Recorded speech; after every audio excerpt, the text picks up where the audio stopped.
ஒரு மனிதன் மனம் போன போக்குல போலாமா?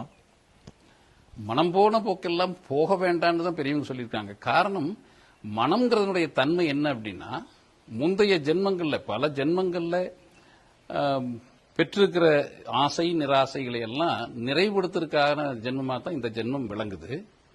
இது உடனே முந்தின ஜென்மம் இல்லைன்னு சொல்லக்கூடியவங்க இருப்பாங்க.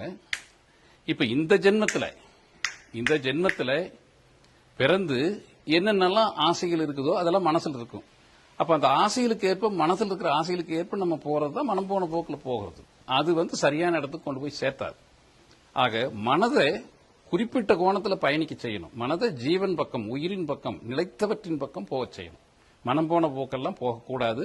மனதை உயிரின் பக்கம், நித்திய ஜீவன் பக்கம் தான் செலுத்தணும்.